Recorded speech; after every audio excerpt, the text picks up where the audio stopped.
यदि मैं आपसे पूछूं कि आपके लिए सबसे अच्छा बिजनेस कौन सा है, क्या वो जिसका एबिटा तो कम हो बट प्रोडक्ट बहुत ज़्यादा सेल करे मारुति सुजुकी की तरह, या वो जो प्रोडक्ट तो कम सेल करे बट एबिटा बहुत ही ज़्यादा हो मर्सिडीज़ की तरह? आई थिंक आप लोगों का आंसर इसमें अलग अलग हो सकता है। पर क्या हो यदि कोई ऐसा बिजनेस हो जिसका एबिटा भी बहुत ज़्यादा हो और प्रोडक्ट भी ज़्यादा सेल करे रॉयल एनफील्ड की तरह? प्रोबेबली आप लोग सोचोगे कि yes, this is the real business, and whenever I say a good business, that is exactly my meaning, and Zerodha is one of them. Basically Zerodha एक स्टॉक ब्रोकिंग कंपनी है जिसका obviously आप लोगों ने ज़्यादा एडवर्टीजमेंट देखा नहीं होगा, बिकॉज ये ज़्यादा करती ही नहीं है। पर फिर भी कैसे ये बिना ज़्यादा पैसा खर्चे इंडिया के नंबर 1 कंपनी बन गई है? सीरियसली यदि आप मुझसे पूछोगे तो जब मैं स्टॉक ब्रोकिंग बिजनेस का नाम सुनता हूँ तो मेरे दिमाग में एक ही चीज़ आता है, लॉस।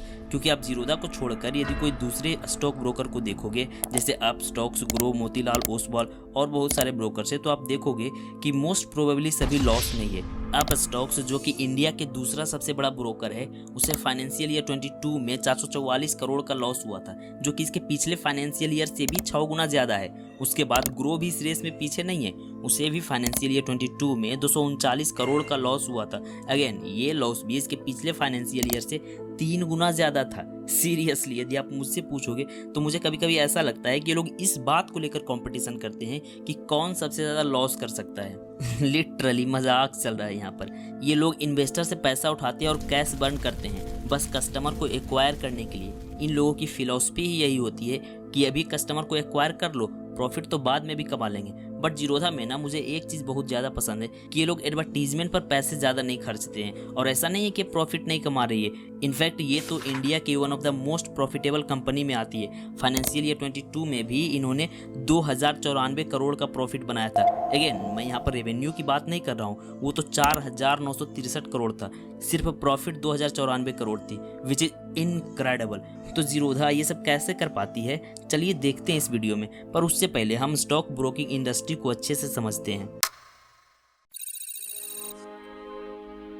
वैसे तो स्टॉक ब्रोकिंग इंडस्ट्री अब बहुत बड़ी हो चुकी है, पर अभी तक मिले प्रमाण के मुताबिक शेयरों की पहली बार बाइंग एंड सेलिंग रोम में 2री शताब्दी ईसा पूर्व में हुआ था। पश्चिम रोमन साम्राज्य के पतन के बाद तक भी stock broking as an industry establish नहीं हो पाई थी, जबकि उस टाइम तक जेनेवा और वेनिस जैसे इतालवी शहरों में गवर्नमेंट बॉन्ड का बिजनेस भी किया जाता था। 1602 ईस्वी में एम्स्टर्डम स्टॉक एक्सचेंज, जो कि अब यूरोनेक्स एम्स्टर्डम बन गई है, स्टॉक जारी करने वाली पहली डच ईस्ट इंडिया कंपनी के व्यापार के साथ पहला ऑफिशियल शेयर मार्केट बन गया। उसके बाद London stock exchange, New York stock exchange आदि खोले गए, जो कि 24 स्टॉक्स ब्रोकर के बटन वुड एग्रीमेंट पर साइन के बाद किया गया, और इस तरह से stock broking as an industry, as an business establish हुआ। पर पहले ब्रोकिंग आज की तरह नहीं होती थी। उस समय आपका ब्रोकर खुद जाकर के स्टॉक एक्सचेंज में स्टॉक्स खरीदता था। यदि आपने स्कैम 1992 सीरीज देखा होगा तो आपको पता होगा, और ये बहुत ही हेडेक वाला काम होता था, इसलिए ब्रोकर्स ज्यादा कमीशन भी चार्ज करते थे। उसके बाद जब इंटरनेट आया तो इसने हर एक फील्ड के इंडस्ट्री को इम्पैक्ट किया, पर फिर भी इंटरनेट के फर्स्ट फेज में ज्यादा कुछ हो नहीं पाया। पर जब वेब 2.0 की शुरुआत हुई तो इसने पूरे इंडस्ट्री को ही रिवोल्यूशनाइज्ड कर दिया। अब ब्रोकर्स ऑनलाइन भी आने लगे। वेब 2.0 के बाद ऐसे ऐसे चेंज देखने को मिला कि आप घर बैठे जब चाहो जब कोई भी स्टॉक्स खरीद या बेच सकते थे, बस एक क्लिक में। पर इतना सब कुछ होने के बाद भी ब्रोकरेज पर कोई कंप्रोमाइज नहीं हुआ अभी तक। अभी भी ब्रोकरेज 0.1% पर ट्रेड के हिसाब से चार्ज किया जाता था, और ये अभी तक भी इन्वेस्टर्स को फेस करना पड़ रहा था। 15 अगस्त 2010 स्टॉक ब्रोकिंग इंडस्ट्री का एक ऐसा दिन जिस दिन के बाद इन्वेस्टिंग एंड ट्रेडिंग बहुत ही ज्यादा आसान हो गया, और साथ ही ब्रोकरेज भी बिल्कुल नहीं के बराबर हो गया, क्योंकि इसी दिन नितिन कामत और निखिल कामत एक स्टॉक ब्रोकिंग कंपनी की शुरुआत करते हैं जिसका नाम होता है जीरोधा। पर यहाँ तक की जर्नी इन दोनों भाइयों के लिए इतना आसान नहीं था, तो चलिए थोड़ा सा रिवाइंड करते हैं। नितिन कामत जो बचपन से ही ऐसे फ्रेंड्स के साथ रहे थे जो कि मारवाड़ी थे, और मारवाड़ी तो होते ही बिजनेस माइंडसेट के। जब वो अपने दोस्तों को बिजनेस और स्टॉक मार्केट के बारे में हमेशा बात करते देखते थे तो उन्हें भी स्टॉक मार्केट में इंटरेस्ट आने लगा। फिर क्या था, 17 साल की उम्र से ही वे स्टॉक मार्केट में ट्रेडिंग करना स्टार्ट कर दिए। इस दौरान इन्हें बहुत बार लॉस भी हुआ, जिसके कारण उन्हें एक कॉल सेंटर में जॉब भी करना पड़ा। रात में वो जॉब करते थे और दिन में ट्रेडिंग। जब ट्रेडिंग से उन्होंने अच्छा खासा पैसा कमा लिया तो कॉल सेंटर के जॉब को छोड़ दिया। पर 2001-2 के मार्केट क्रैश में उन्होंने अपना बहुत सारा वेल्थ खो दिया, जिसके बाद उन्होंने रिलायंस मनी में सब ब्रोकर के रूप में काम करा और कुछ ही समय में कई बड़े बड़े क्लाइंट्स को सक्सेसफुली एक्वायर किया। पर नितिन बोलते हैं कि कुछ ना कुछ तो मिसिंग लग रहा था उस टाइम तक भी रिलायंस मनी में। फिर जब उस टाइम 2008-9 का मार्केट क्रैश हुआ तो फिर से इन्हें एक बड़ा लॉस सहना पड़ा, जिसके बाद वे अपने भाई निखिल के साथ मिलकर एक स्टॉक ब्रोकर कंपनी खोलने को सोचते हैं। पर उन्हें कहाँ पता था कि असली प्रॉब्लम तो अभी शुरू होने वाली थी, क्योंकि उस टाइम तक 2008 के मंदी का असर गया नहीं था। तो जब वे फंडिंग लेने के लिए इन्वेस्टर्स के पास गए तो अनफॉर्चुनेटली उन्हें फंडिंग नहीं मिली। अब ये अनफॉर्चुनेट थी या फिर फॉर्चुनेट, ये आपको आगे पता चलेगा, क्योंकि इसके बाद ही दोनों भाइयों ने विदाउट फंडिंग ही जितना भी उनके पास सेविंग्स थे उसी के दम पर 15 अगस्त 2010 को जीरोधा नाम की एक कंपनी बनाते हैं, जो कि आज डिस्काउंट ब्रोकर इंडस्ट्री के नंबर 1 कंपनी है। जबकि आज भी जीरोधा अपने मार्केटिंग पर पैसे नहीं खर्च किए। बट कंपनी बनने के बाद की जर्नी भी इतना आसान नहीं था। पर नितिन को एक फ़ायदा मिला कि जितने उनके रिलायंस मनी के क्लाइंट्स थे उन्हें अब जीरोधा के अंदर ले आए। इतना ही नहीं, पिछले कॉल सेंटर के जॉब के कारण भी उन्हें कस्टमर से डील करना भी आता था, तो वे खुद ही कॉल कर करके क्लाइंट्स को समझाते थे। और ऐसे ही कर करके पहले ही साल में वे 3000 डीमेट अकाउंट तक खुलवा चुके थे। पर 2014 में जब मोदी गवर्नमेंट आई तब बात होने लगी डिजिटल इंडिया की। उस समय जीरोधा का ग्रोथ बहुत ही ज़्यादा हुआ, क्योंकि इंटरनेट का एक्सेस बहुत ही ज़्यादा आसान होते जा रही थी धीरे धीरे। और वही जीरोधा आज 2.9 मिलियन मंथली एक्टिव क्लाइंट्स के साथ इंडिया का नंबर 1 ब्रोकर है। Probably most of the company करती ये है कि पहले वो इन्वेस्टर के पैसे से कस्टमर एक्वायर करती है, चाहे उसके लिए जितना भी कैश बर्न करना पड़े। फिर जब कस्टमर बेस बन जाता है तब वो प्रॉफिट पर फोकस करते हैं, जैसा कि अभी आप स्टॉक्स ग्रो वगैरह कर रही है। पर वहीं जीरोधा जैसी कंपनी ने इसके बिल्कुल ही उलट किया कि मैं आज भी प्रॉफिटेबल रहूंगा और भविष्य में भी प्रॉफिटेबल रहूंगा विदाउट एनी कैश बर्न। और ऐसा करने में जीरोधा के पास एक बहुत बड़ा एडवांटेज था, which is first mover advantage, जिसका इन्होंने बहुत ही अच्छे तरीके से यूज किया। बिकॉज ये इंडिया का पहला डिस्काउंट ब्रोकर था। उससे पहले यदि आप ट्रेडिंग करते तो आपको 0.1% पर ट्रेड के अनुसार से ब्रोकरेज लगता। जैसे यदि मैं 1 लाख रुपए का ट्रेड करता तो मुझे 100 रुपए लगते। अब सोचिए कि जो ट्रेडर्स करोड़ों में खेलते हैं उन्हें कितना ज्यादा ब्रोकरेज भरना पड़ता होगा। उसी को नजर में रखते हुए नितिन कामत ने पर ट्रेड के ब्रोकरेज को एक फ्लैट अमाउंट में रखा, विच इज 20 रुपीज। आप कितने भी ज्यादा पैसे का ट्रेड करो आपको पर ट्रेड 20 रुपीज ही लगना है, जिससे बड़े बड़े ट्रेडर्स एकदम से जीरोधा की तरफ अट्रैक्ट हो गए। इसके अलावा भी जीरोधा ने अपने प्रॉफिट के पैसे को मार्केटिंग में खर्चने के बजाय अपने सिस्टम को, अपने इंफ्रास्ट्रक्चर को अच्छा बनाने में खर्च किया, जिसके बाद में रिजल्ट भी दिखने स्टार्ट हो गए। लोगों को ये इतना ज्यादा अच्छा लगा कि जब भी वे अन्य लोगों को रिकमेंड करते थे तो यही ब्रोकर रिकमेंड करते थे। इस प्रकार से वर्ड ऑफ माउथ के कारण जीरोधा की मार्केटिंग तो ऐसे ही हो जाती थी। तो वहीं दूसरे ब्रोकर्स को इससे कॉम्पिटिट करने के लिए करोड़ों तो सिर्फ मार्केटिंग में ही खर्चना पड़ता था। मैं देखता था दूसरे ब्रोकर्स की वे अलग अलग तरह से ऑफर्स भी निकालते रहते थे।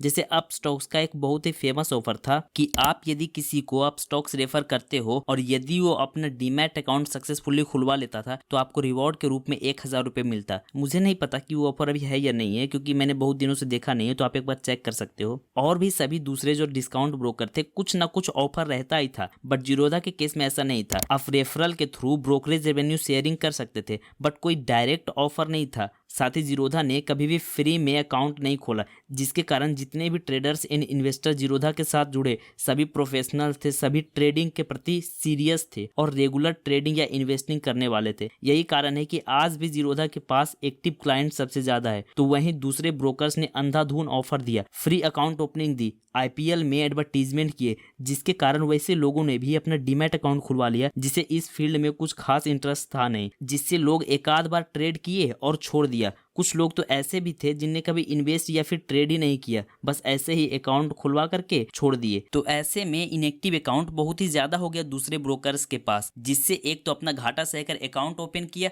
उसके बाद अकाउंट के इनएक्टिव हो जाने से ब्रोकरेज भी जनरेट नहीं हो रहा है और साथ ही अकाउंट मेंटेनेंस का खर्चा भी खुद से करना पड़ रहा है। मतलब चारों तरफ से लॉस ही लॉस। आज के टाइम तक भी जीरोधा को छोड़कर लगभग सभी डिस्काउंट ब्रोकर लॉस में ही है।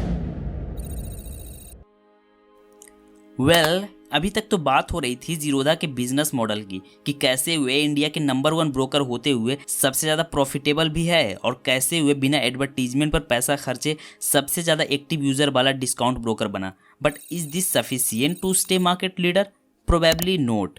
बिकॉज आप यदि एक बार किसी कस्टमर को एक्वायर कर लेते हो तो इसका मतलब ये नहीं कि वो कस्टमर आपके पास ही रहेगा हमेशा के लिए। क्योंकि बात करें यदि ऐप के इंटरफेस का तो वो तो अपस्टॉक्स का भी अच्छा है। अब बात रही कम ब्रोकरेज की, तो मुझे नहीं लगता कि कोई भी कंपनी सिर्फ पैसे के दम पर मार्केट में खेल सकती है, क्योंकि कल को कोई दूसरी कंपनी उठ के आ जाएगी और इन्वेस्टर के फंडिंग के दम पर वो आपसे कम पैसे में आपकी तरह सर्विस देने लगे। मतलब सीधी सी बात यह है कि जीरोधा के सक्सेस में केवल कम ब्रोकरेज और अच्छा इंटरफेस वाला फैक्टर तो नहीं हो सकता है। कुछ तो ऐसा है जो जीरोधा को और ज्यादा यूनिक बनाती है। 2-3 स्ट्रेटेजीज है, जिसमें पहला तो ये है कि वो अपने कस्टमर को सोने के अंडे देने वाली मुर्गी की तरह समझती है। तो वो ना कभी भी ऐसा नहीं चाहेगी कि उसका कस्टमर बर्बाद हो जाए, इसलिए वो कभी भी अपने कस्टमर को गलत सलत टिप्स दे करके ज्यादा से ज्यादा ट्रेड करवाकर ज्यादा ब्रोकरेज जनरेट करने की कोशिश नहीं करती है, क्योंकि ऐसे में क्लाइंट्स बर्बाद हो गया तो वो फिर दोबारा कभी ट्रेड ही नहीं करेगा। इसके उलट जीरोधा कोशिश करता है कि उसका क्लाइंट्स कम ट्रेड करे बट प्रॉफिटेबल रहे। इसलिए सेबी के रूल आने से पहले भी वो F&O में ज्यादा ब्रोकरेज लेवरेज नहीं देता था। इतना ही नहीं, जिन कस्टमर को इनिशियल सपोर्ट की जरूरत पड़ती है तो जीरोधा के तरफ से वर्सिटी के द्वारा फ्री लर्निंग कंटेंट भी प्रोवाइड किया जाता है और आज भी वर्सिटी उतना ही महत्व रखता है इनिशियल ट्रेडर्स के लिए। इसलिए लोग इसे अपने जैसा समझते हैं, सपोर्टिव। लोगों का इमोशनल कनेक्शन बन गया है जीरोधा के साथ। दूसरी बात ये भी है कि ह्यूमंस को ना कंपटीशन बड़ा पसंद है, जिसे जीरोधा ने अच्छे से यूज किया अपने क्लाइंट्स के प्रॉफिटेबिलिटी को बढ़ाने के लिए। उन्होंने 30 डे चैलेंज भी लॉन्च किया, जिसमें यदि आप जीरोधा पर 30 दिन तक लगातार प्रॉफिटेबल रहते हो तो आपको एक सर्टिफिकेट मिलता। तो लोग कोशिश ये करते थे कि वो लगातार 30 दिन तक प्रॉफिटेबल रहे कम से कम, और ज्यादा से ज्यादा ट्रेड जीरोधा पर ही करे। ऐसे में जीरोधा ब्रोकरेज भी ज्यादा जनरेट कर पाती थी और मुझे लगता है कि ये जरूरी भी था, क्योंकि एक कम्युनिटी बनाने के लिए लोगों को एक दूसरे से जोड़ना बहुत ही जरूरी होता है। मैं जब भी जीरोधा जैसे डिस्काउंट ब्रोकर कंपनी को इंडिया में देखता हूं तो दिल से बहुत सुकून मिलता है कि ऐसी भी कंपनी इंडिया में एग्जिस्ट करती है जो अपने फील्ड में फ्यूचर देखती है। क्योंकि मुझे नहीं लगता कि कोई दूसरी कंपनी कस्टमर एक्वायर करने से ज्यादा आगे कुछ सोचती भी है। प्रोबेबली आप कुछ सालों में देखोगे कि जीरोधा एक डिफॉल्ट लॉगिन भी बन सकती है हमारे ईमेल आईडी की तरह। जैसे हम मात्र एक ईमेल आईडी के साथ अपने गूगल, यूट्यूब, फेसबुक आदि लॉगिन कर पाते हैं और हमें वहां मैनुअली अकाउंट बनाने की जरूरत भी नहीं पड़ती है, वैसे ही जीरोधा अकाउंट के साथ भी हो सकता है। और इसका असर अब दिखने भी लगा है। आप काइट देख सकते हो, क्वाइन देख सकते हो, वर्सिटी देख सकते हो। इसका एक अच्छा उदाहरण है, जो कि हालांकि ये तीनों जीरोधा के द्वारा ही है, बट मुझे ऐसा लगता है कि कुछ ना कुछ तो प्लान कर रही है जीरोधा इसके लिए। इसके साथ ही वो अपना इंटरफेस पर भी काम कर रही है ताकि उसके क्लाइंट्स को कोई प्रॉब्लम नहीं हो। और सच में जीरोधा एक प्रॉफिटेबल कंपनी बनी रहे, इसके लिए ये जरूरी है कि उसके क्लाइंट्स प्रॉफिटेबल रहे, तभी तो वो ज्यादा से ज्यादा ट्रेड कर पाएगा। और इसके लिए जैसा कि मैंने आपको बताया था कि वर्सिटी जो कि एक फ्री लर्निंग प्रोडक्ट है जीरोधा के द्वारा, उसे पिच किया जाता है। नितिन कामत ने भी एक बार बोला था कि वो ज्यादा से ज्यादा लोगों को इंडियन स्टॉक मार्केट से जोड़ना चाहते हैं, क्योंकि वे चाहते हैं कि फॉरेन कंपनीज का इंटरफेरेंस इंडियन स्टॉक मार्केट में कम से कम हो। और ये तभी हो सकता है जब रिटेल इन्वेस्टर ज्यादा से ज्यादा स्टॉक मार्केट से जुड़े, और जीरोधा वर्सिटी इसमें एक अच्छा रोल निभा सकती है। मुझे लगता है कि जीरोधा अपने फील्ड में भविष्य में भी डोमिनेट करती रहेगी, पर मैं ऐसा नहीं बोल रहा हूँ कि दूसरा डिस्काउंट ब्रोकर बेकार है। इंटरफेस तो अपस्टॉक्स का भी बहुत अच्छा है। इनफैक्ट मैं पहले अपस्टॉक्स ही यूज करता था, बट आजकल मैं जीरोधा यूज कर रहा हूँ क्योंकि इसका एक्सपीरियंस माइंड ब्लोइंग है। खैर, इन सभी कंपनीज का बिजनेस मॉडल अच्छा या खराब हो सकता है, कंपनीज की स्ट्रेटजीज अलग हो सकती है, पर मुझे लगता है कि सबका मकसद एक ही है कि लोगों को कम से कम ब्रोकरेज में स्टॉक मार्केट के साथ जोड़ सके। अगेन, ये कोई ब्रोकर रिकमेंडेशन नहीं है, आप खुद से एनालाइज करके अपने ब्रोकर को चुन सकते हो, क्योंकि मुझे लगता है कि हर एक के लिए चॉइस अलग अलग हो सकता है। डिपेंड आप पर करता है कि आप ज्यादा ट्रेडिंग करते हो या फिर ज्यादा इन्वेस्टिंग करते हो। आज के लिए बस इतना ही। मिलते हैं किसी और नेक्स्ट वीडियो के साथ, तब तक के लिए राधे राधे।